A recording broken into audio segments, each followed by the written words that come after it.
On a summer day in the 12th century, in the quiet village of Woolpit in Suffolk, England, two children emerged from the depths of the earth that would challenge everything medieval society believed about the world around them. But these weren't ordinary children lost in the woods or separated from their families. These children had skin that glowed with an eerie green hue, spoke in a language no one had ever heard before, and claimed to come from a land where the sun never shone. The mystery of the green children of Woolpit has baffled historians, scientists, and researchers for over 800 years.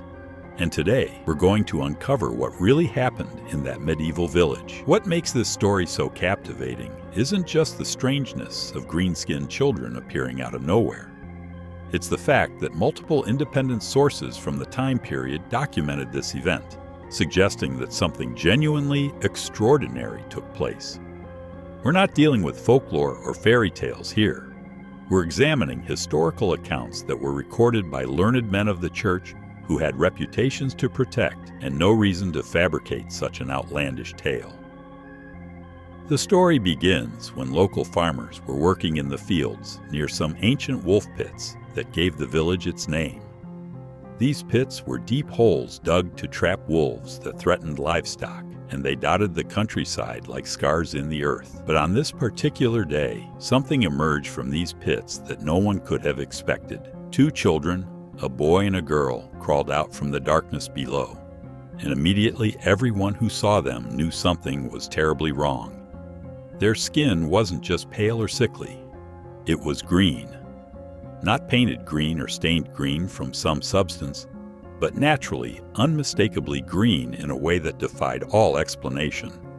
The villagers had never seen anything like it. These children looked human in every other way, but their verdant complexion made them appear almost otherworldly, as if they belonged to a different species entirely. But the green skin was only the beginning of the mystery. When the villagers tried to communicate with these strange children, they discovered something even more unsettling. The children spoke in a language that no one recognized. It wasn't Latin, which the educated clergy would have understood. It wasn't any of the local dialects or neighboring languages that traders and travelers might have brought through the village. It was something completely foreign, with sounds and rhythms that seemed to come from a place far beyond anything the medieval world knew existed. The children appeared to be siblings, with the boy being younger than the girl. They clung to each other desperately, clearly terrified and confused by their surroundings. Their clothes were made from unfamiliar materials and cut in styles that the villagers had never seen before.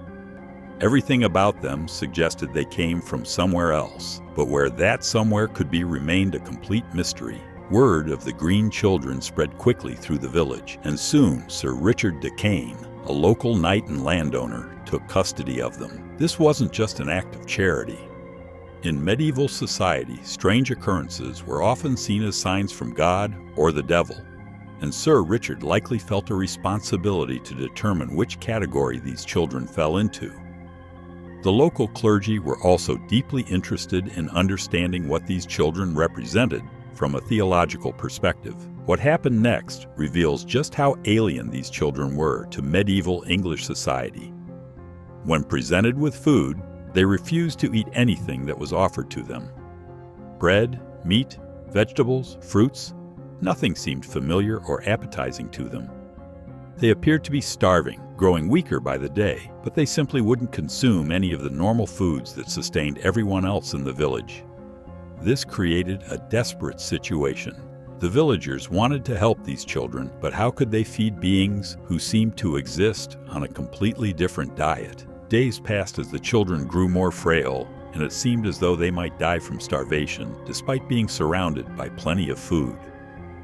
The mystery deepened as people began to wonder not just where these children came from, but what kind of world they must have inhabited if nothing in medieval England was suitable for their survival. Then, by pure chance, someone made a discovery that would keep the children alive. While walking through the village, the children suddenly became animated when they encountered fresh beanstalks that were still green and growing.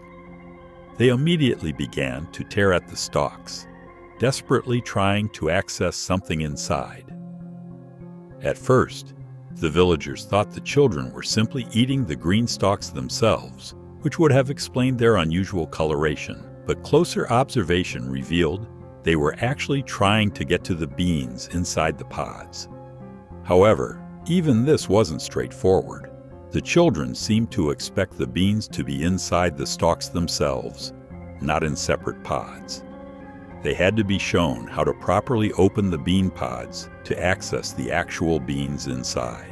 This suggested that wherever they came from, plants grew differently than they did in medieval England.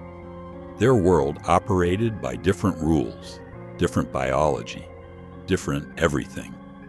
For weeks, the green children would only eat these fresh beans. Gradually, very gradually, they began to accept other green vegetables, but they showed no interest in meat, bread, or most other foods that formed the staple diet of medieval English people. Their diets seemed to consist entirely of green plant matter, which only added to the speculation about their origins and nature.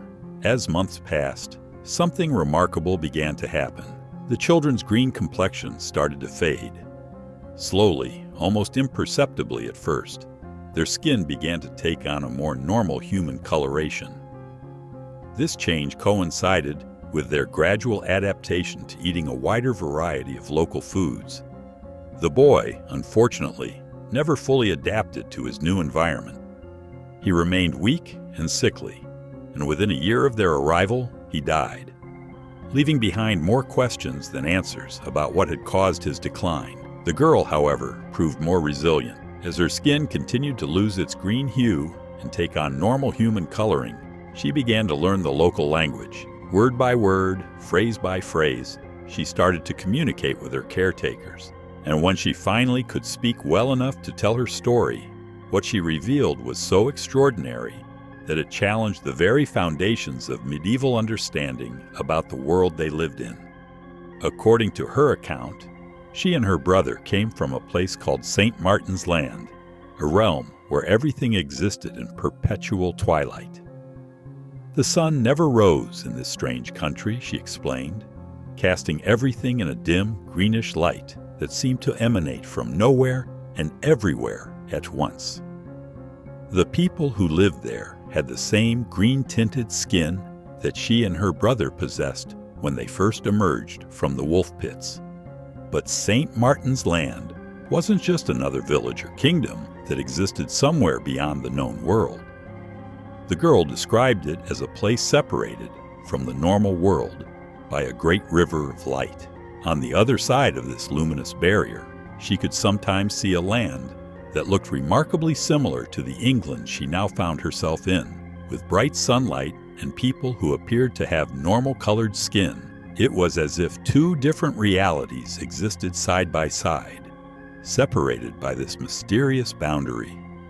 The girl's account of how she and her brother ended up in Woolpit was equally puzzling. She claimed they had been tending to their father's cattle when they heard the sound of bells ringing. These weren't ordinary church bells, but something far more compelling and beautiful than anything they had heard before. The sound drew them like a magnetic force, pulling them away from their familiar surroundings and towards something unknown. Following the enchanting sound, they found themselves in a dark tunnel or cave system. The ringing grew louder and more irresistible as they ventured deeper into the darkness. They walked for what seemed like hours, guided only by the mysterious bells that echoed through the underground passages. Then suddenly, they emerged into blinding sunlight that hurt their eyes and found themselves surrounded by people whose skin wasn't green like theirs. This explanation raised more questions than it answered. Where exactly was St. Martin's Land? How could a place exist where the sun never shone, yet people could still see and live normal lives? What was this river of light that separated their world from ours? And most mysteriously of all, what were these bells that had the power to lure children away from their home dimension into ours? Medieval scholars and clergy who interviewed the girl struggled to make sense of her story. Some believed she was describing purgatory or some other spiritual realm that existed parallel to the physical world. Others thought she might be talking about a distant land that lay beyond the known edges of the earth. where different natural laws applied. A few even suggested that she and her brother were not entirely human, but rather belonged to some other race of beings that occasionally intersected with human reality. As the girl continued to adapt to life in medieval England, more details of her story emerged. She spoke of the people in St. Martin's Land, living in large communities, much like English villages, but with customs and practices that were completely foreign. The architecture was different, the social structures were unlike anything in medieval Europe, and the very rhythm of daily life followed patterns that made no sense to her new English neighbors. One of the most intriguing aspects of her account was her description of time in St. Martin's Land. Without a sun to mark the passage of days, time seemed to flow differently there. She couldn't adequately explain how people knew when to sleep, when to work, or how they measured the passage of weeks and months. It was as if time itself operated by completely different rules in her homeland. The girl also mentioned that there were others in St. Martin's Land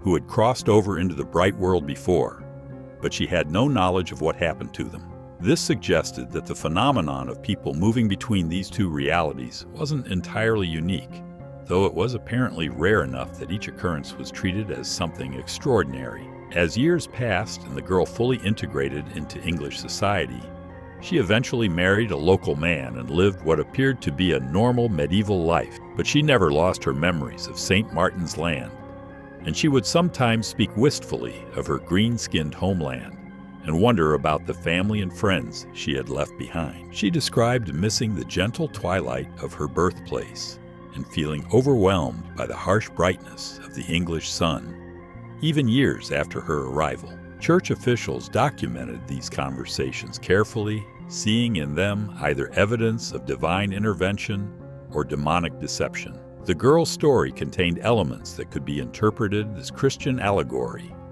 with the river of light possibly representing the boundary between heaven and earth, and the bells serving as a divine calling. Yet other aspects of her account seem to contradict established theological understanding, creating tension among religious authorities about how to categorize this phenomenon. What made the girl's testimony particularly compelling to medieval chroniclers was its consistency over time. Even as she learned English more fluently and adapted to local customs, the core elements of her story never changed.